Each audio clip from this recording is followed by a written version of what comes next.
राम, श्री राम जय राम जय जय राम, श्री राम जय राम जय जय राम, श्री राम जय राम जय जय राम, श्री राम जय राम जय जय राम, श्री राम जय राम जय जय राम, श्री राम जय राम जय जय राम, श्री राम जय राम जय जय राम, श्री राम जय राम जय जय राम, श्री राम जय राम जय जय राम, जय जय रघुवीर समर्थ, जय श्रीराम.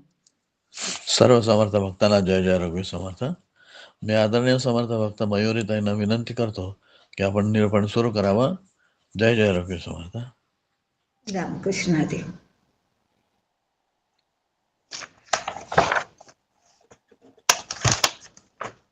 हरे राम राम राम हरे हरे, हरे कृष्ण कृष्ण कृष्ण हरे हरे, हरे राम राम राम हरे हरे, हरे कृष्ण कृष्ण कृष्ण हरे हरे.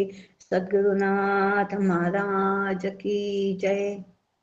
मला वाटते अंतरित्वा वसावे, तुझ्या दासबोधासी त्वा बोध व्हावे.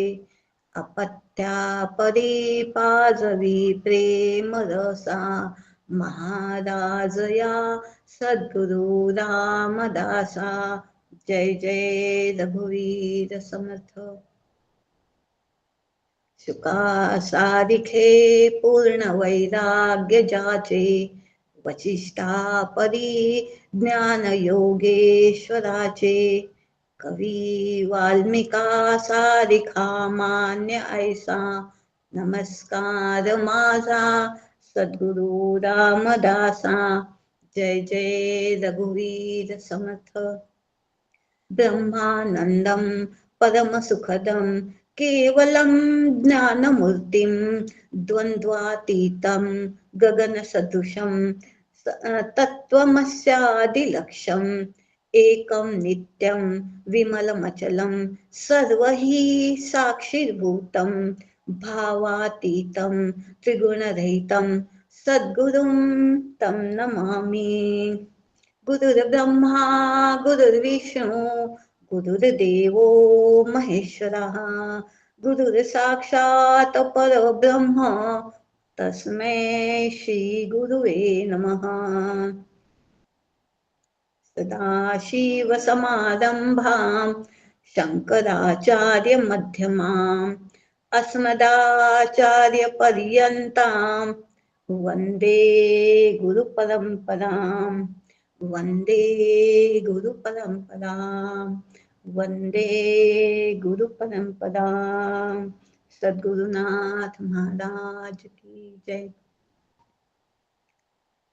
परम पूजनीय डॉक्टर काकांना नमस्कार करते.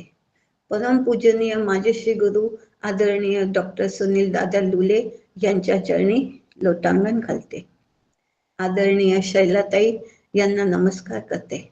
आणि राजू दादा जो हा इतका सुंदर वर्ग चालवत आहे त्यांना सुद्धा नमस्कार करते.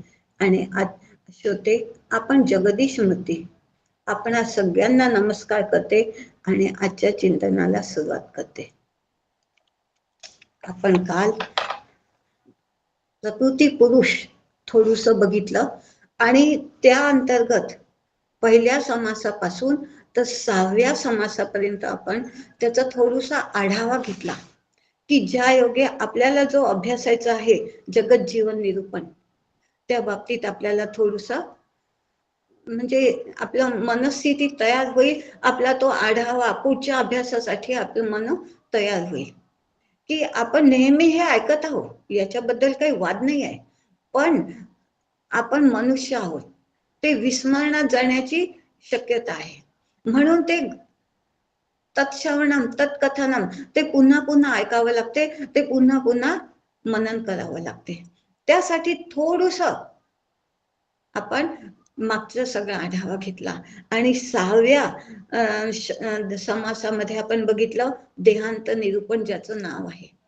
त्यामध्ये आपण बघितलं की हा देह जोपर्यंत आहे तोपर्यंत छान, तो आपापल्या प्रारब्धाने, प्रत्येक जण आपापल्या प्रारब्धाने सुख दुःख भोगत असतो, त्यावेळेस त्याला काही नाही वाटत.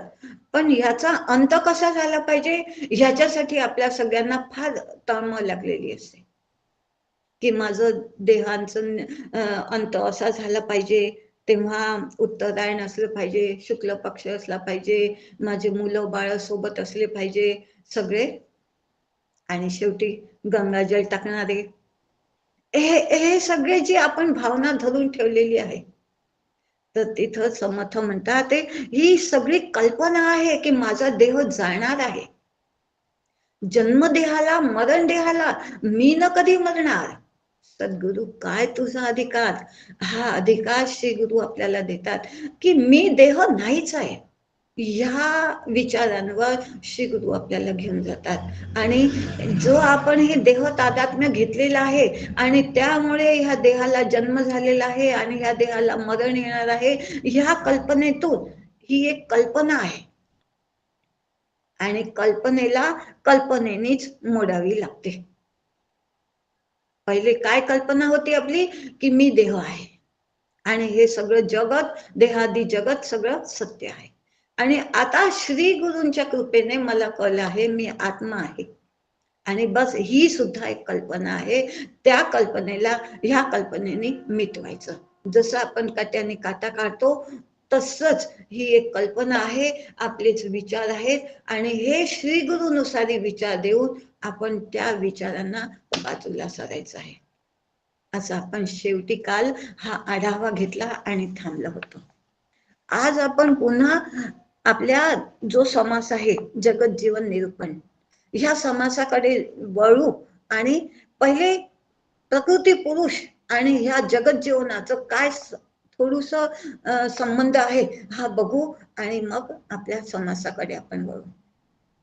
याच्यामध्ये आपण बघायचं आहे आपल्याला की जे जे दृष्टिगोचर, जे जे नामरूप आले, जे जे दृष्टिगोचर आले, जे जे नामरूप आले, ते ते उभय योगे केले, जाण घडले प्रकृती. जे जे हे सगळं दिसत आहे ते सगळं प्रकृतीमध्ये आहे. ह्या जन्मचक्षुने आपल्याला जे जे काही दिसत आहे ते सगळं तू, दृष्टीला जे दिसत आहे ते सगळं तू प्रकृती आहे असं समज. ह्या प्रकृती पुरुषच ह्याचा दुसरा अँगल सांगण्याचा प्रयत्न करते. काल सुद्धा सांगितला, आज थोडासा प्रकृती पुरुषाबद्दल थोडासा दुसरा अँगल बघण्याचा आपण प्रयत्न करूया. आणि हे जे नाव रूपाला आले आहे, ह्या प्रकृतीने त्या पुरुषाला, म्हणजेच त्या उत्तम पुरुषाला, त्याच्या पुरुषाच्या अधिष्ठानावर ह्या सगळ्या प्रकृतीची निर्मिती त्याने केलेली आहे, आणि ती माया आहे. आणि ह्या अधिष्ठानावर म्हणजे त्या परम पुरुष, तो मूळ पुरुष, तो उत्तम पुरुष, हा हेच खरं अधिष्ठान आहे, आणि त्या अधिष्ठानावरच हे सगळी निर्मिती झालेली आहे, आणि ह्या उभयतांच्या योगे हे सगळं जग निर्माण झालेलं आहे. हे सगळं जग निर्माण झालं आणि त्याच्यामध्ये तो अधिष्ठानाशिवाय ते चालत नाही. त्या सगळ्यांमध्ये ते शिरलं, शिरलं म्हणावं का हो, ते होतच.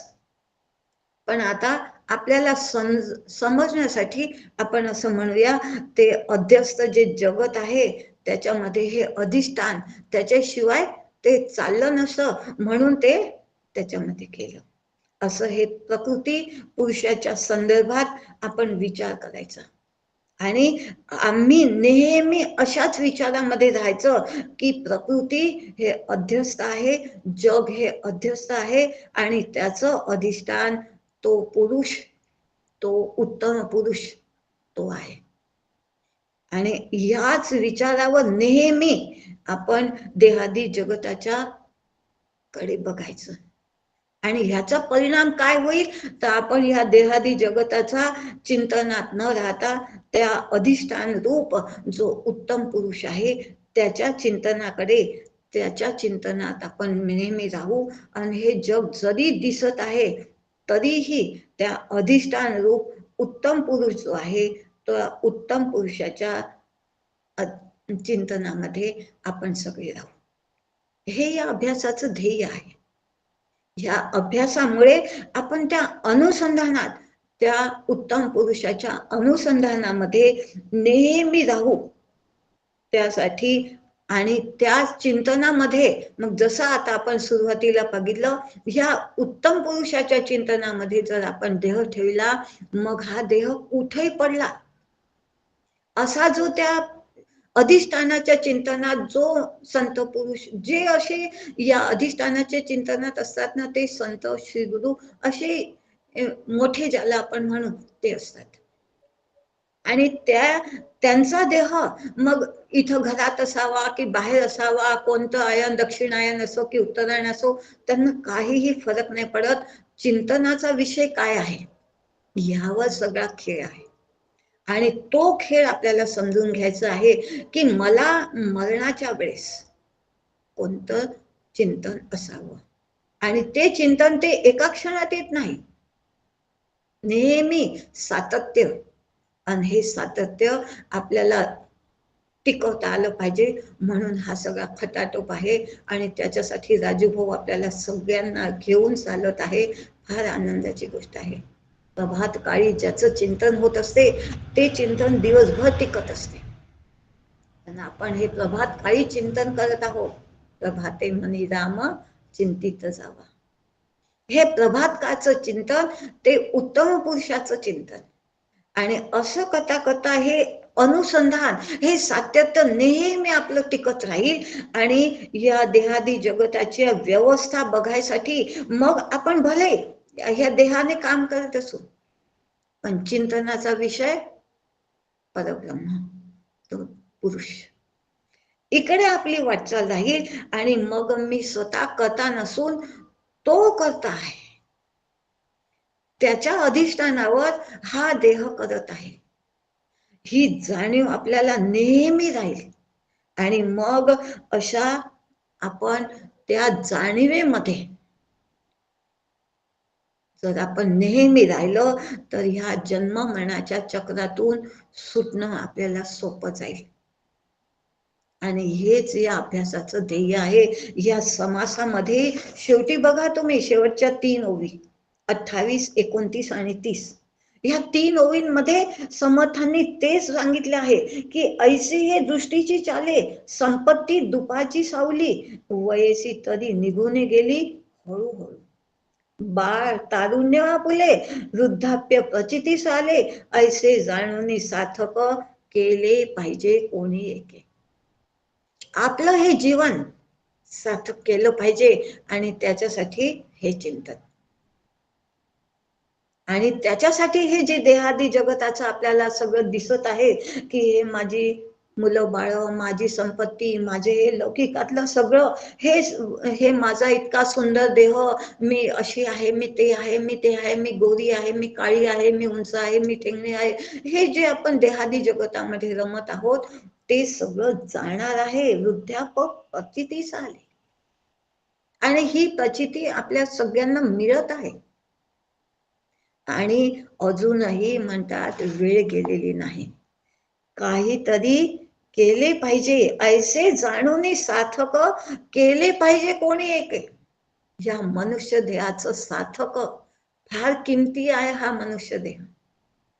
आणि भगवंताने, ईश्वराने आपल्याला सच्चिदानंद पदवी घेणे, काल आपण बघितलं आहे, मनुष्य जन्माचे लेणे, सच्चिदानंद पदवी घेणे हा अधिकार नारायणे दिलेला असे.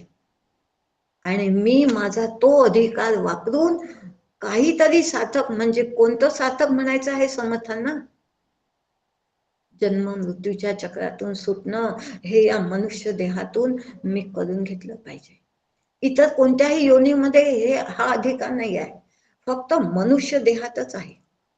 आणि त्याच्यासाठी हा सगळा खटाटोप आहे, त्यासाठी हा सगळा अभ्यास आहे. आणि ते चिंतन, ही जगताची व्यवस्था बघाय. आणि आपल्याला असं, आपण मनुष्य आहोत, घरादाराची ही सगळी व्यवस्था सगळ्यांना, स्त्री असो की पुरुष असो, सगळ्यांना बघावीच लागते. ती बघताना हे निर्माण देहादी जगत कसं झालं. आणि तो ब्रह्म तर अकर्ता आहे, स्वतः अकर्ता आहे, तरी अजर अमर आहे. आणि तो अजन्मा परिजन्म आले. कोण अजन्मा आहे तो अजन्मा, तो उत्तम पुरुष आहे. अजन्मा तरी जन्म आले. आणि कसं आलं हे आपण कालही बघितलं, आजही सुरुवातीला बघितलं. हे मायेच्या संगतीने, ती मूळ माया. आणि अशा रीतीने ते जन्म घेतलेले आहे.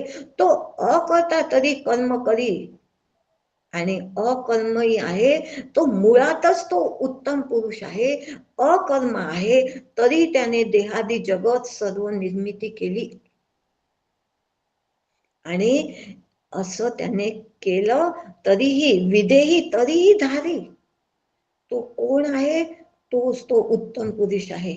तरीही त्याने सगळे हे देह धारण केले आणि पिंडाचं देह आणि ब्रह्मांडाचा देह त्याने धारण केला. कालच आपण बघितलं, ईश्वराचा देह म्हणजे हे ब्रह्मांड आणि तुमचा आमचा देह म्हणजे हे हा देह, आत्म्याचा देह हा देह, आणि ब्रह्मांड हे ईश्वराचा देह. दोन्ही हे देह त्यांची, ती ईश्वराची उपाधी आणि ही आपली उपाधी. दोन्ही उपाध्या साईडला केल्या तर आपण ब्रह्मच आहोत. पण ही उपाधी आपण डोक्यावर घेऊन बसलेला आहोत, या उपाधीमध्ये आपण गुंतलेलो आहोत. म्हणून हे सगळं आपण मायेमध्ये रंगलो आहोत, रेंगाळत आहोत. तुझे अवियोगे जीवत्व आलं. या मायेच्या योगेमध्ये, या उपाधीमध्ये आपण मी देह, मी आई, मी वडील, मी काका, मी मामा, ह्याच्यामध्ये आपण रंगलो आहोत. म्हणून होऊन संसारी स्वधर्म पाळी, तोच संसारी पण झाला, तोच स्वधर्मी पण पाहतो. आणि तोच तो उत्तम पुरुष जो जन्माला आला, कर्ता झाला, देहधारी झाला, संसारी झाला, तरी सुद्धा स्वधर्म पाळणारा झाला. आणि हे मग हे कसं, असा आपल्या मनामध्ये प्रश्न येईल. तो जर अकर्ता आहे, तो त्याला काही धर्म नाही आहे, त्याला कर्म नाही आहे, मग तरीही तो कसा कर्म करणारा झाला, तो कसा हा देहधारी झाला, हा प्रश्न आपल्या मनामध्ये येणं साहजिक आहे. आणि आपल्या ह्या मनामधील संभ्रम निर्माण होणे म्हणजेच आपल्या मनामधला हा संभ्रमातून आपण निघण्यासाठी, उत्तर देण्यासाठी समर्थांसारखे हे संत श्री गुरु आपल्या मदतीला येतात. आणि समर्थ म्हणतात, हे जरी तुझं म्हणणं बरोबर आहे की कोणीही परब्रह्म अजन्म आहे, जन्माला आलं, पण त्याला जन्माला कोणी घातलं, हे सगळं निर्माण कोणी केलं, हे सगळं देहादी जगत, पिंड ब्रह्मांडाची रचना, हा निर्माण करता तो ईश्वर आहे. ब्रह्म तसंच आहे. बघा, नाथ भागवतामध्ये हा विषय आला आहे की जो परब्रह्म आहे, आपण म्हणतो रामाचा जन्म झाला, कृष्णाचा जन्म झाला, गोकुळाष्टमी आली, रामनवमी आली, आणि त्याचं झालं काय हो, नाथ महाराजांनी त्याचे म्हणजे हे केलेलं आहे, उलगडा केलेला आहे की तो स्वतः आलेला नाही, ही माया त्याच्या संघात आली. म्हणजे काय, जसं आपण आरशाच्या समोर आपण उभा राहतो, तर आपण जसं आहोत तसंच दिसतो की नाही, तसंच तो आरशा समोर आला. आणि माया, ती आरसा म्हणजे माया. पण एक तुमच्या आमच्या लक्षात येते बघा, आपण जेव्हा आरशा समोर उभं राहतो ना, हुबेहूब जसं आहे तसंच दिसतो, पण उलट दिसतो. आपला डावा असतो ते अंग तिथं उजवं दिसते, उजवं असते ते डावं दिसते. बस माया हेच उलट काम करते आणि आपल्याला उलट्या दिशेने घेऊन जाते. आणि भगवंताचा जन्म झाला म्हणजे हे ईश्वराने त्या मायेच्या संगतीने हे केलेलं आहे. तो स्वतः आला नाही, तो स्वतः गेला नाही, त्याने येण्या जाण्याची काहीही यातायात केलेली नाही. नाथ महाराज नाथ भागवतामध्ये हा विषयाचा उलगडा करतात. आणि असा निर्माण करणारा हा ईश्वर आहे. परब्रह्माच्या अधिष्ठानावर मूळ संकल्प झाला म्हणजे काय, तो आरसा. आणि तो एकोहम बहुशाम असं त्याला वाटलं आणि ही मूळ माया तयार झाली. आणि तिलाच शिवशक्ती, तिलाच जगदीश्वरी, तिलाच परमेश्वरी, तिलाच प्रकृती पुरुष असे अनेक नाम, गुणेश्वरी असे परमेश्वरी, असे गुणक्षोभिनी इत्यादी सगळी नावं तिला दिल्या गेलेली आहेत. खाली आपण हे बघितलं की हे सगळं मूळ मायेचं आहे आणि हिच्याच गर्भामध्ये ती गुणमाया आहे. तिने ह्या 3 गुणाला प्रसवलं आणि हे गुणेश्वरी तीच मूळ मायेची आहे आणि मूळ मायेने ईश्वराची निर्मिती केली. जसे 3 गुणाचे 3 अधिपती देवता तिथं निर्मिले गेले. 3 गुणांची निर्मिती केली आणि त्याचे अधिष्ठाती देवता आहे 3, ज्याला आपण ब्रह्मा विष्णू महेश म्हणतो. आणि त्याच्या सोबतीला हे पंचमहाभूत आणि अष्टधा प्रकृतीने तुम्ही आम्ही हे सगळं देहादी जगत मग निर्माण झालं, ज्याला जड माया आपण म्हणून दिलं होतं. आणि असा ह्या सगळं ईश्वराने केलेलं आहे. म्हणून अजन्मा जन्माला आला, अकर्ता परी कर्म परी असा जो म्हणतात ते नाथांनी ही फार सुंदर ओवी इथं सांगितलेली आहे. अशा रीतीने तो अकर्ता कर्मकर्ता झाला, अजन्मा जन्माशी आला. ह्या सगळा उलगडा संत श्री गुरु आपल्या मनातील सगळं काढत असतात आणि हे त्यांनी इथं काढलेलं आहे. आणि तीच स्पष्ट कल्पना मग ती साधन स्पष्ट होते आणि स्पष्ट कल्पना आली की मग आपण जसं सुरुवातीला सांगितलं कल्पनेने कल्पना का पाहिजे. ही कल्पना आपण स्पष्ट अशी शास्त्राची आपल्याला समजली की ह्या कल्पनेने मी देह आहे ही कल्पना आपण काढायची की हे सगळं कसं तयार झालं, हे असं तयार झालं.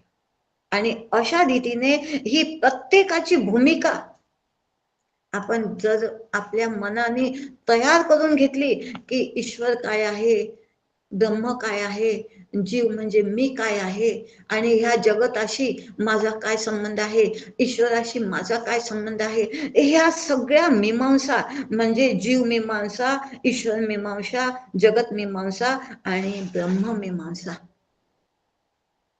ह्या सगळ्या मीमांसा आपल्याला निश्चितपणे माहीत असायलाच हव्या. आपल्याला जगत जीवन निरूपण बघायचं आहे. ह्या असे आपण जगात कसे निर्माण झालं, हे जग कसे निर्माण झालं हे आपण आताच बघितलं. आणि ह्या मायेने ईश्वराच्या संगतीने हे अष्टधा प्रकृती घडवली आणि हे जग तयार झालं आणि त्यातला मी एक आहे एवढं आपल्याला आता कळलं. म्हणजे माझ्यापासून ते ब्रह्म किती दूर आहे हे आपल्याला कळलं. आणि हा जो प्रवास आपण खाली येण्याचा केला आहे, आता वर चढायचा आहे. ज्या पायरीने आपण खाली उतरतो त्याच पायरीने वर चढता येते की नाही. पायऱ्या तयार आहेत, बस एक एक पायरी चढायचीच आहे. उतरणं जेवढं सोपं असते, चढणं थोडं कठीण असते, पण चढावं तर लागेलच.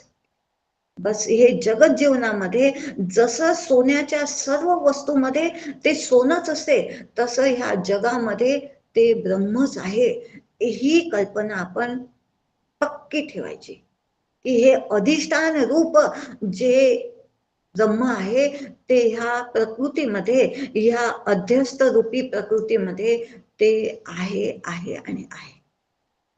ते कमी झालं, जास्त झालं, आलं गेलं असं काहीच नाही झालं. ते नेहमी आहे आहे आहे. रीता ठाव हा राघवा वीण नाही. एक कण वावेल इतकी सुद्धा असं घसरण्याची सुद्धा जागा नाही, सरकण्याची सुद्धा जागा नाही. ते आहे आहे नाही. असं हे फक्त आणि फक्त अधिष्ठान ब्रह्मच फक्त खरे आहे आणि आपण ब्रह्मच आहोत हे चिंतन आपल्याला नेहमी करायचं आहे. आणि ह्या देहादी जगताच्या पसाऱ्यामध्ये मी कोण आहे याचा शोध घेतला की बरोबर आपण आपल्या गंतव्याकडे जाऊ शकतो. आणि हीच पार्श्वभूमी हे जगत जीवनामध्ये आपल्याला तयार करायची आहे. आणि त्याच्यासाठी स्थूल दृष्टीने बघितलं तर मी माझ्या आईवडिलांची मुलगी आहे, बरोबर की नाही? मग मी माझ्या सासू सासऱ्यांची सून आहे, मी माझ्या पतीची पत्नी आहे, मी माझ्या मुलांची आई आहे, मी माझ्या नातवांची आजी आहे. पण विचार थोडा करायला पाहिजे ना हो, की मी खरंच मी मुलगी आहे की मी सून आहे की मी पत्नी आहे, असं माझ्यामध्ये काय आहे की त्यांनी माझ्या आईवडिलांनी मला इतकी जोपासून ठेवली? माझ्यामध्ये असं काय आहे की माझ्या सासू सासऱ्यांनी मला घरात आणलं? माझ्यामध्ये असं काय आहे की माझ्या पतीने मला स्वीकारलं? माझ्यामध्ये असं कोणतं सामर्थ्य आहे की मी आई झाली? हा विचार करायला नको का? आणि असा जर आपण विचार केला तर त्या अधिष्ठानाकडे आपल्याला पाहावं लागेल, ते चैतन्याकडे दृष्टी फिरवणे. ही भक्ती, खरी भक्ती काय आहे? चैतन्याकडे दृष्टी फिरवणे, या नाव भक्ती. ती भक्ती केली म्हणजे हा सगळा उलगडा आपल्याला येतो की माझ्यामध्ये ते अधिष्ठान रूप ते चैतन्य आहे, तो परम पुरुष आहे, तो उत्तम पुरुष आहे. म्हणून मला माझ्या आई वडिलांनी ठेवलं, म्हणून मला माझ्या सासू सासऱ्यांनी आणलं, म्हणून मला माझ्या पतीने स्वीकारलं. आणि ते चैतन्य माझ्यामध्ये होतं म्हणून मला आई होण्याचं सौभाग्य प्राप्त झालं. जर हे एक चैतन्य नसतं, ह्याच्या भरोशावर मग मी बेडवरही पडली न हो, अगदी खितपत आहे, तरीही कोणी मला बाहेर काढणार नाही. पण हे एक चैतन्याच्या भरोशावर हा सगळा माझा डोलारा आहे. एक चैतन्य निघालं की हेच 4 जण मिळून अच्युतम केशव म्हणून जाते, मला नेऊन टाकून देतील. मग आता विचार करायला पाहिजे ना की मी कोण आहे? अशा दृष्टीने जेव्हा आपण विचार करत जातो ना, तेव्हा खऱ्या मीची आपल्याला नेमकं मी कोण आहे? मी मुलगी आहे, मी सून आहे, मी पत्नी आहे, मी आई आहे, मी आजी आहे, नेमकं मी कोण आहे हो? चैतन्याचे अधिष्ठान ते हे श्री गुरु चरण, त्यासी रिघुनिया शरण, मी कोण असे पुसावे. ह्या संसारातल्या कोणालाही तुम्ही विचाराल तर ते म्हणाल तू माझी मुलगी आहेस, कोणी म्हणेल तू माझी पत्नी आहेस, कोणी म्हणेल तू माझी आजी आहेस, तू माझी काकू आहेस, तू माझी मामी आहेस. पण श्री गुरु खरं सांगतील, ऐक शिष्या येथील वर्म, स्वये तुझी आहे ब्रह्म. तू ह्यातलं काहीच नाही आहे, हे सगळं तुझा देह आहे. हे आहे ते देहादी जगत. आणि जगत जीवन हे आहे या जगाचं जीवन. आणि त्यातला ह्या जगामध्ये मी कोण आहे? मी जो आलेला आहे तो मी आत्मा आहे, तो मी ब्रह्म आहे. आपल्याला सगळ्यांना माहित आहे, एकाच्या बाबतीत म्हणायचं असेल तर आत्मा, आणि व्यष्टीच्या बाबतीत म्हणायचं असेल तर आत्मा, आणि समष्टीच्या बाबतीत म्हणजे सगळ्यांच्या बाबतीत म्हणायचं असेल तर तो ब्रह्म. मी आत्मा आहे. माझ्या श्री गुरूंनी मला सांगितलं की तू ब्रह्म आहेस. ही माझी खरी ओळख आहे. आणि हे चैतन्य, हे ब्रह्मस्वरूप माझ्यामध्ये जोपर्यंत आहे तेव्हापर्यंत हा सगळा डोलारा ह्या सगळ्यांनी मला स्वतःजवळ ठेवलं आहे, मला जोपासलं आहे, मला सगळं जे जे मिळालेलं आहे. आणि आपण सुरुवातीलाच बघितलं, प्रत्येक जीव आपापल्या प्रारब्धाने सुख दुःखाचे हे सगळे भोग भोगत असतो. आणि ते येणारच आहे, पण त्याच्यामध्ये मी कोण आहे? मी तो सच्चिदानंद स्वरूप आत्मा आहे. हे मी जाणलं की ह्या सुख दुःखाचे जे भोग येत आहेत ना, त्याला मी सामोरे जाऊ शकतो, माझा आनंद टिकवू शकतो. आणि या जगत जीवनामध्ये आपल्याला तेच शिकायचं आहे. मूळ मुद्दा हाच आहे की काहीतरी ऐसे जाणूनी सार्थक केले पाहिजे कोणी एक, आणि तो कोणी एक मी असला पाहिजे. मी माझ्या जीवनाचं सार्थक केलं पाहिजे. हाच या समासाचा गाभा आहे. मला सार्थक करायचं आहे माझ्या जीवनाचं, आणि हा गाभा उचलून ह्या समासाचा आपल्याला अभ्यास करायचा आहे. हा मूळ गाभा आहे या समासात दिलेला, की मला माझ्या जीवनाचं सार्थक करायचं आहे. आणि त्याच्यासाठी आता मला कळलं, आता मला समजलं की ह्या देहादी जगतामध्ये, ह्या जगत जीवनामध्ये माझं जीवन मला कसं जीवन जगायचं आहे.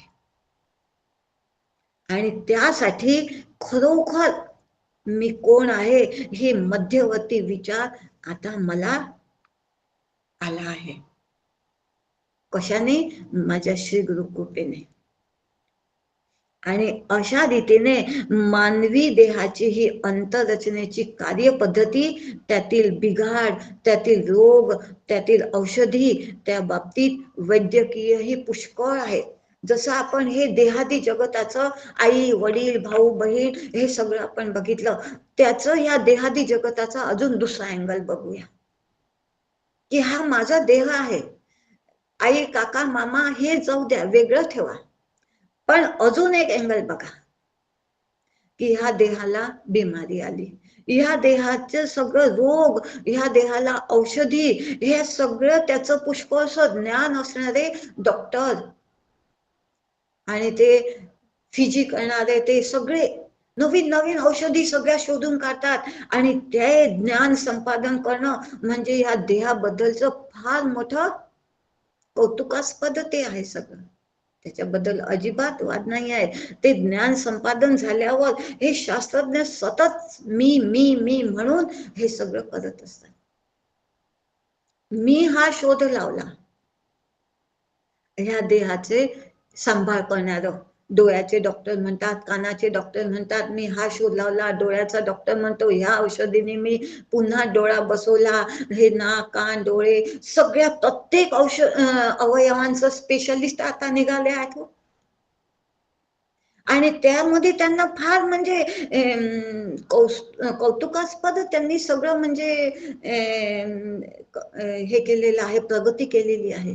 ती आपल्याला नाकारता येणार नाही. पण आपल्या ह्या देह आणि याच्या संबंधीचे ते औषध कुठवर कामी लागणार आहे? ते चैतन्य असेल पर्यंतच ना. हे चैतन्य निघालं की ते औषध काही कामी लागणार आहे का? ते मग कोणी असं म्हटलं आहे का आजपर्यंत की ह्यातल्यातला तो गेला आहे आणि मी ऑपरेशन करून त्याला परत टाकतो याच्यात? तुमचा डोळा बदलवून दुसरा टाकतो, तुमचं इथपर्यंत आहे की तो ब्लॉकेज काढतात, ते हात बदलवून दुसरा बसवू शकतात, प्रत्येक अवयव बसवू शकतात. पण कोणाच्या बळावर? विचार करण्यासारखी गोष्ट आहे की नाही? हे सगळं त्याच्या बळावर आहे. ते एक असलं तर ह्याच्यातलं सगळं कमी झालं तरी चालते किंवा दुसरं बसवलं तरी चालते, सगळं आपण करू शकतो. त्या बाबतीत केवळ एक अंदाज आपल्याला येतो की हे सगळं का केलं? देह. आणि आता त्याच्या पुढे ह्या स्थूल देहाचं बघितलं. आता सूक्ष्म देहाचं बघूया, की मी मन बुद्धी चित्त अहंकार, मी हे देह आणि मन यांच्या गरजा भागवणं हे आपल्याला जमलं. आपल्याला सगळ्यांना ती प्रोसिजर माहित आहे, की मन या इंद्रियांच्या मागे धावलं आणि इंद्रिय त्यांना भोग मागतात. मग मन त्या बुद्धीकडे तो विचार पाठवतो की ह्या भोगासाठी मला जायचं आहे, मला पुरणपोळी खायची आहे. ह्या इंद्रिय पाय उठतात, डब्बा चणा डाळ उघडतात, ती शिजवतात, पुरण बनवतात आणि छान मग पुरणपोळीचा भोग घेतला. म्हणजे हे मन बुद्धीकडे त्या भोगाविषयी विचार पाठवतात की आज हा भोग भोगण्यासाठी हे इंद्रिय मागत आहे. आणि ती बुद्धी जर ह्या मनाशी एकरूप झालेली असेल तर ती या भोगांचे निर्णय घेईल. पण ती बुद्धी जर त्या चिदाभासाशी एकरूप झालेली असेल, या ब्रह्मविचारांशी एकरूप झालेली असेल, तर ती म्हणेल नाही, ह्या भोगाकडे जायचं नाही आहे.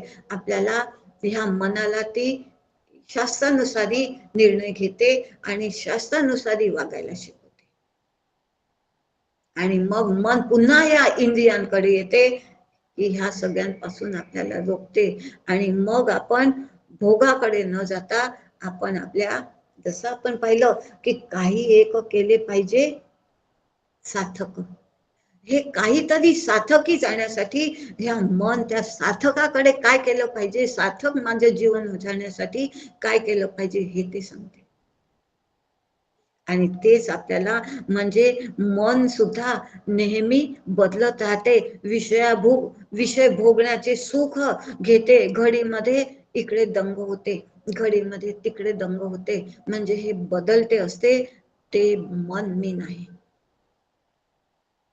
आणि मी बदलत जाणारा, वैज्ञानिकांनी ह्या देहाला जसं अनेक प्रसंगी बदल करून आणले आहेत, आणि तसा बदलणारा देह मी नाही. आणि ह्या मनाले जे जे माझं आहे ते मी नाही, हा नियम आपण तिथं लावलेला आहे की हे घर माझं आहे, हे मुलं बाळ माझे आहेत.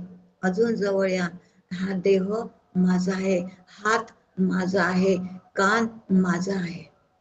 आणि डॉक्टर काकांनी छान परमार्थात्मा नियम दिलेला आहे की परमार्थ शिकायचं असेल तर सगळ्यात पहिले हा नियम लावायचा, मी कोण आहे स्वतःला विचारण्यासाठी. जे माझं आहे ते मी नाही. हा सगळ्यात मुख्य परमार्थातला नियम आहे. मग माझा देह, माझा कान आज ठणकत आहे. आपण असं नाही म्हणत मी ठणकत आहे, माझा कान ठणकत आहे. म्हणजे कान आणि मी कोणीतरी वेगळा असला पाहिजे. कान वेगळा आहे. जसं माझं घर म्हणजे मी नाही, तसं माझं कान ठणकत आहे म्हणजे मी नाही, कान म्हणजे मी नाही.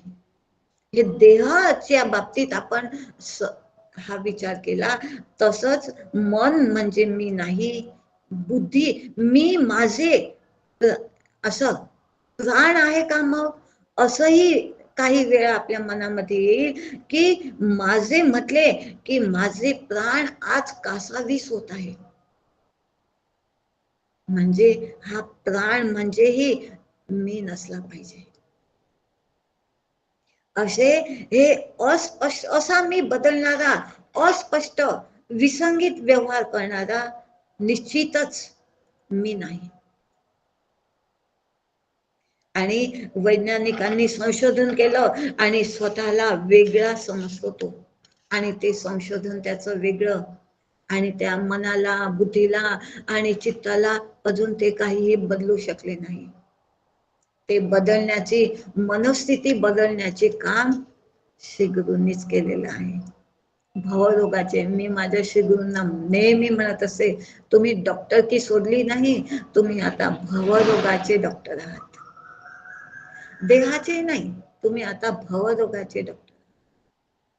आणि ते संत आणि श्री गुरुच असतात जे तुम्हाला आम्हाला भवरोग, आपल्या सगळ्यांना हा भवरोग जडला आहे आणि त्या रोगाची दुरुस्ती फक्त आणि फक्त श्री गुरु करू शकतात, संत करतात.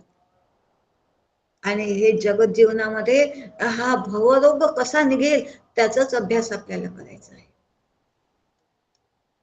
आणि ह्याच्यातून हे शिक्षण त्यांनी घेतलं, हे देह आणि देह संबंधीच झालं की नाही. मन, बुद्धी, चित्त, अहंकार ह्या समुदायावर तो पुरुष अथवा स्त्री समजून त्यांनी याच्यावर सगळं संशोधन केलं. पण हे ज्ञान मिळवणारा ज्ञाता, ज्ञेय आणि ज्ञान ही त्रिपुटी तिथं राहिलेलीच आहे. ती त्रिपुटी कायम आहे.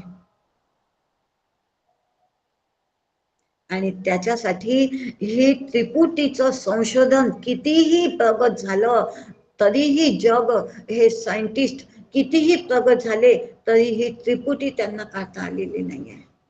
मी हे संशोधन केलं आहे, हे ज्ञान माझं आहे आणि हे करणारा मी आहे, हे तिथं आहेच.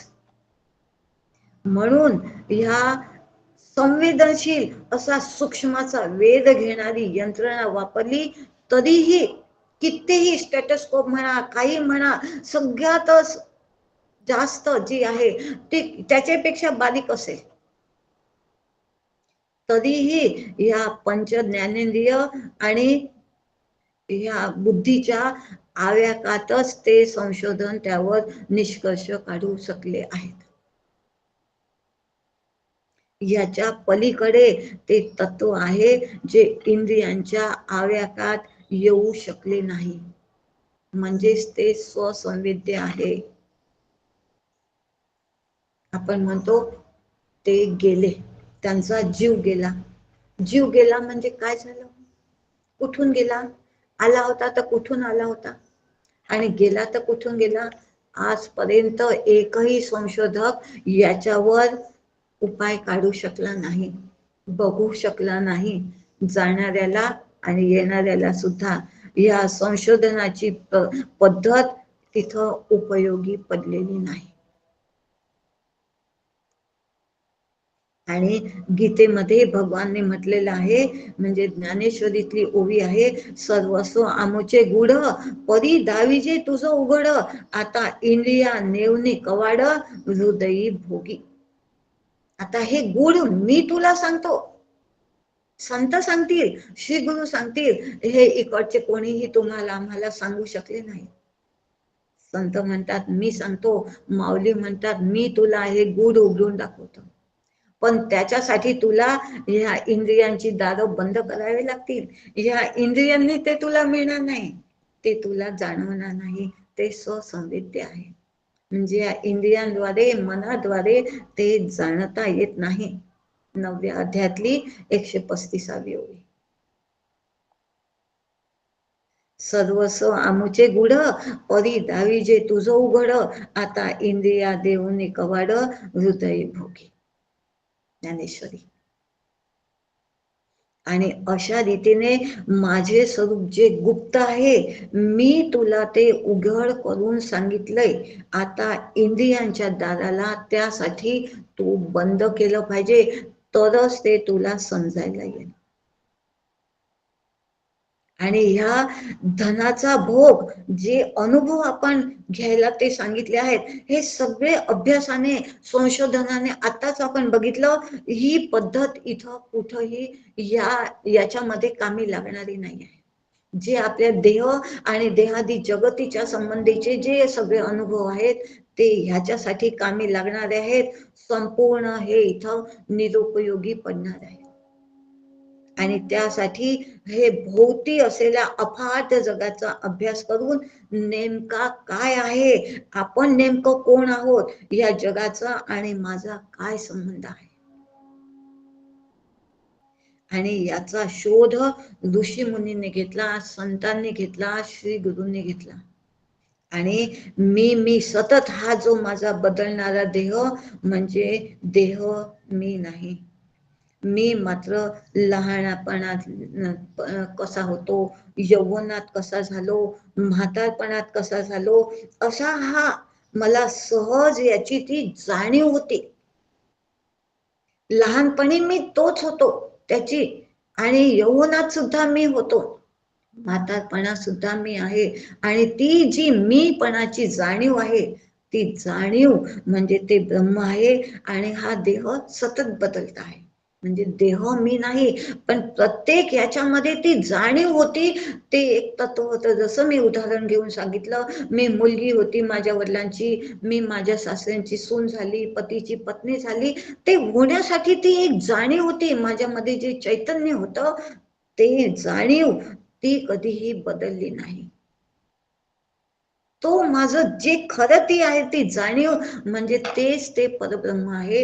ही जाणीव ही माझी वास्तविक संबंध ह्या देहाशी नाही. जे बदलत आहे ते मी नाही, जे नित्य आहे ते मी आहे. आणि त्या नित्याकडे कर्मेंद्रिय आणि ज्ञानेंद्रियाने ते बदललेलं रूप, ते माझं स्वरूप नाही आहे, ते माझं रूप आहे.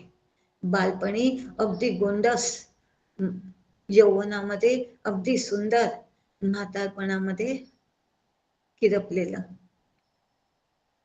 हे सगळं माझं रूप होतं. स्वरूपाने मी या इंद्रिय म्हणजे मी नव्हे, इंद्रियांचे काम बंद पडले म्हणजेच प्राण म्हणजे सुद्धा मी नव्हे. जेव्हा आपण झोपी जातो तेव्हा सगळे इंद्रियांचे काम बंद पडतात की नाही, तरी ती जाणीव रूपाने जो असतोच तो मी आहे. आणि हे नेहमीप्रमाणे तो जसाच्या तसाच शांत झोपेमध्ये सुद्धा प्राण कामच करीत असतो आणि आसपास चाललेले काहीही आपल्याला तेव्हा कळत नाही. आणि असे माझे प्राण कासावी झाले जे आपण म्हटलं, ते सुद्धा त्याला त्या वेळेला जो मानतो ते माझे आहे. आणि आज मी शांत आहे, आज माझा जीव माझे प्राण कासावी झाले म्हणजे ते सुद्धा बदलते आहे, म्हणजे मी प्राण सुद्धा नाही. हा मुद्दा सुद्धा आपण घेतला. आणि आता हे अंतःकरण म्हणजे मी आहे का, हे मुख्य म्हणजे हे उलट सुलट तरंग बदलणारे हे सुद्धा मी नाही. कारण कधी इकडचा निर्णय घेतो, कधी इकडचा निर्णय घेतो. मी मनही नाही, माझे मन मला सांगते असं आपण म्हणतो. आज माझ्या मनात आलं म्हणून मी हे केलं, आज माझं मनच नाही आहे असं जे आपण म्हणतो. म्हणजे झोपेमध्ये हे मन सुद्धा लीन होऊन जाते, म्हणजे हे मन मी नाही. बुद्धी विषयांचे विचार करते आणि आपल्या आयुष्यामध्ये बुद्धी सुद्धा बदलते. पहिले लहानपणी बुद्धी काम करत नव्हती, म्हातारपणी सुद्धा बुद्धी काम करत नाही. म्हणजे हे बुद्धी सुद्धा झोपेमध्ये लीन होत असते. ते सगळ्यांची झोपेमध्ये कोणाचीही बुद्धी काम करत नसते, म्हणजे बुद्धी सुद्धा मी नाही. आणि चित्ताची एकाग्रता सुद्धा बदलत असते, चिंतनाचे विषय सुद्धा बदलत असते, चित्तवृत्ती सुद्धा बदलत असतेच. म्हणजेच ही अवधारणिका वृत्ती सुद्धा मी असणं शक्य नाही. मग आता मी कोण आहे, हा अहंकार आहे का? अहम अहम कारयती इति अहंकार. मग पहिले मी म्हटलं होतं, मी अज्ञानात, मी डॉक्टर आहे, मी इंजिनियर आहे, मी आई आहे, मी वडील आहे, मी बाबा आहे. ही सगळी मानसिक आणि शारीरिक अशी दुःख या अहंकारामुळे मी घेऊन घेतलेली आहे. आणि ह्या सगळ्या देह, इंद्रिय, चित्त, अहंकार या अंतरंगालाही आता आपण पहिले स्थूल देहाचं बघितलं, मग ह्या सूक्ष्म देहाचंही बघितलं की हे मी नाही. आणि अशा रीतीने हे शून्य, हा शून्यवाद मग मी आहे का? ह्या शून्यामध्ये सुद्धा मी ते शून्य शून्य ह्या टप्प्यावर निराशा ठेवलेली आहे. आणि तिथून काहीही नाही असं वाटत आहे. आता मी हे सगळं सोडून देऊ का? तर म्हणतात नाही, तेही मी करू नाही शकत. आणि मग श्री गुरु म्हणतात, हे काही नाही, हे शून्य किंवा हे सगळं संपलं असं काहीतरी तुला जे जाणवलं, हे शून्य तुला कोणाच्या सत्तेवर कळलं? ते साक्षी रूपाने तत्त्वम असी, तो तू आहेस. अशा रीतीने आणि जी तुला जागृती, स्वप्न, सुषुप्ती ह्याच्यामध्ये ती साक्षी रूपाने जी आहे ती तुरीय अवस्था, ते तू आहेस. तो आत्मा तू आहेस. या अवस्थेत अहम रूपाने जगाच्या जे भान असते तो 6 आणि ब्रह्माचे जे भान असते तो अहम 6, जे आपण याच्यामध्ये बघितलं श्वासाच्या याच्यावर. आणि तो अहम म्हणजे ही आपल्याला जी तुरीय अवस्थेकडे जाण्याची आहे, उंबरठ्यापर्यंत नेऊन सोडलं आहे याने. या विचारांनी आपण अगदी उंबरठ्यापर्यंत आता येऊन पोचलेला आहो. ह्या जगताचा बादाकडे जगत आपण जगत जीवन बघणार आहोत, म्हणून या जगतातून आणि माझ्या जीवनाचं हे मला कसं मेळ बसवायचं आहे, हा सांधा कसा मला साधायचा आहे, ह्याच्याकडे आपल्याला ही सगळी बघायची आहे. आणि ह्या देहाचा जो अहंकार मी धरला आहे, अहम अहम म्हणती ती अहंकारा, हा अहंकारही टाकायचा आहे. मी देह नाही आहे. नाना सुकृताची फळे, तो हा देह न देह केवळ, त्याही मध्ये भाग्य सकळ, तरीच सन्मार्ग लाभे. हा देह जरी मी नाही आहे, पण या देहाच्या योगानेच तो सन्मार्ग म्हणजे जन्म मृत्यूतून सुटणार, जसं इथं समर्थांनी म्हटलं आहे, ऐसे जाणून सार्थक केले पाहिजे कोणी एके. ते सार्थक करण्यासाठी हा देह मात्र कामी लागणार आहे. बस एवढा संबंध, हा सांधा आपल्याला आज जोडायचा होता. आणि तो म्हणजे अतिहरी कृपा जाही पर होई, पाव देय मार्ग सोयी, असं रामायणामध्ये भगवंत म्हणतात. खूप कृपा, पहिली कृपा त्यांनी केली की आपल्याला मनुष्य देह दिला, पण अति केव्हा झाली, आपण ह्या मार्गाला ह्या शोधाला निघालो, म्हणजे अति कृपा आपल्या श्री गुरूंची भगवंताची झाली, म्हणून आपण ह्या मार्गाला लागलो. आणि हीच ती कृपा आहे, आपल्याला या मनुष्य देहाची प्राप्ती झाली आणि या देहाचीने च्या योगाने ती स्वरूपाकारतेकडे आपल्याला पोहोचता येईल. आणि तिथं असो वैसे सकळी गेले, परंतु एकच राहिले, जे स्वरूपाकार झाले आत्मज्ञानी.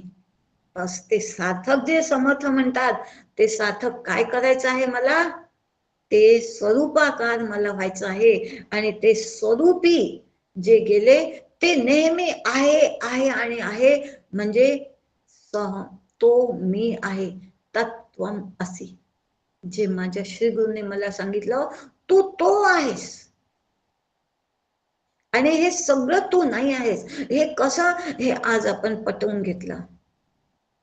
आणि हे पटवून आपण देह आणि देह संबंधी यांचा जो अहंकार आहे, हा देह फार अनमोल आहे, की हे सगळं आपण आज पटवून घेतलं. आणि ह्या ईश्वराची ही देहाला जन्म घेणं, हा देह जाणं, ही सगळी ईश्वराची व्यवस्था आहे. आणि ह्या ईश्वराच्या व्यवस्थेमध्ये आपण त्याच्याच व्यवस्थेप्रमाणे आपल्याला सगळ्यांना माहित आहे की जेव्हा आपले पाप आणि पुण्य समान होतात, तेव्हा आपल्याला मनुष्य देहाची प्राप्ती होते. आणि हे सुद्धा आपल्याला माहित आहे की पापाचं फळ आहे दुःख आणि पुण्याचं फळ आहे पाप. म्हणजे प्रत्येकाच्या आपल्या जीवनामध्ये अर्ध सुख आणि अर्ध दुःख हे येणारच आहे. पण जेव्हा ह्या अभ्यासात आपण येतो, अतिहरी कृपा झालेली आहे ना, ह्या कृपेने आपण हे ईश्वराने सुद्धा आपल्याला ही बंदी नाही घातली आहे की या सुखामध्ये किंवा या दुःखामध्ये तू लोळण घे, ह्याच्यामध्येच तू खितपत राहा, सुख दुःखामध्येच तू असे हेलकावे खात खात खात खात मरून जा, असं त्यांनी नाही सांगितलं. ह्यातला तू, जसं त्यांनी म्हटलं आहे, मनुष्य देहाचे लेणे, सच्चिदानंद पदवी घेणे, हा अधिकार नारायणे दिला असे, तो अधिकार तुला वापरण्याचा अधिकार माझ्याजवळ आहे.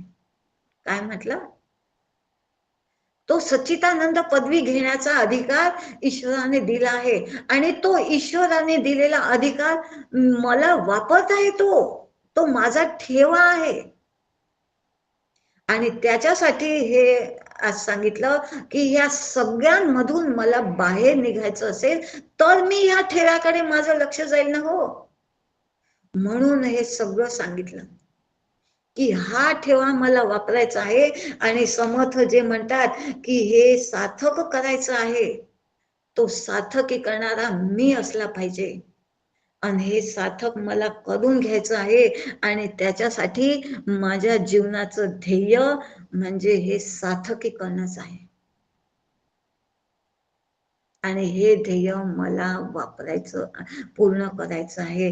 पुनरपि जननम पुनरपि मरणम पुनरपि जननी जठरे शयनम, हे मला थांबवायचं आहे. हे जे चक्कर माझ्या मागे लागलेलं आहे, ही साखळी कुठं ना कुठं मला तोडायची आहे आणि ही साखळी तोडण्याचं सामर्थ्य या मनुष्य देहाला आहे. आणि ती कशी? तर या अभ्यासाने, जी आपल्याकडून राजू भाऊ इतक्या सकाळी सकाळी सगळ्यांकडून करून घेत आहे. छान अभ्यास आपण सगळे करत आहोत, फार मोठं काम करत आहेत. फार तुमच्या आमच्यावर त्यांची कृपा आहे. आणि हेच जाणून घेण्यासाठी आपल्याला विवेक बुद्धी सोडून हे चालणार नाही. विदेहीपणे मुक्ती भोगीत जावी. समर्थ म्हणतात आपल्याला विवेकी बुद्धी सोडून द्यावी, असं आपल्याला चालणार नाही. विवेकी देह बुद्धी सोडून द्यावी. विवेकाने देह सोडायला नाही म्हटलं आहे. देह बुद्धी असा विवेक वापरून, जो आज सांगितला की मी कोण आहे, मी कोण आहे, हा शोध घेत घेत विवेकाने मी यातला काही नाही, मी यातला काही नाही, असा विवेक वापरून देह बुद्धी सोडून द्यावी आणि मग विदेहीपणे मुक्ती भोगीत जावी. असा हेची देही हेची डोळा भोगी मुक्तीचा सोहळा. जसं काल सांगितलं की तो मी आत्मत्वे उरे,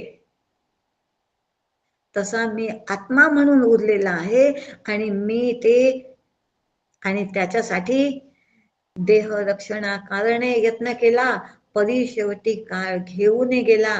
करी रे मना भक्ती या राघवाचे, पुढे अंतरी सोडी चिंता भवाची. या देह रक्षणासाठी आपला वेळ घालवू नको. त्यातून तुला निघायचं आहे तर काय कर, तू भक्ती कर या राघवाची. म्हणजे कोणचा राघव? तो परब्रह्म. 3 राघव आहेत. आपण श्रीराम जयराम जय जयराम म्हणतो बघा. एक हा दशरथ नंदन आहे, एक ऐश्वरूप राम आहे आणि एक तो परब्रह्म रूप राम आहे. त्या राघवाकडे तुम्हाला आम्हाला जायचं आहे. गमो पंथ आनंद या राघवाचा. त्या राघवाकडची वाटचाल करायची असेल तर तुला हे सोडून काय करावं लागेल? कधी भक्ती या राघवाची. भक्ती करणं म्हणजे काय? लाल फूल, पांढरं फूल, तुळशी पान, बेलपान इथपर्यंत थांबू नका. चैतन्याकडे दृष्टी फिरवणे या नाव भक्ती. वेदांची व्याख्या आहे भक्तीची. ती भक्ती मला समर्थ शिकवत आहे या अभ्यासातून. आणि अशा रीतीने आत्म्याचंच प्रतिबिंब ह्या देहामध्ये पडलं आणि हा देह ऍक्टिव्हेट झाला आणि अहम अहम हा देहालाच मी म्हणायला लागलो आहे.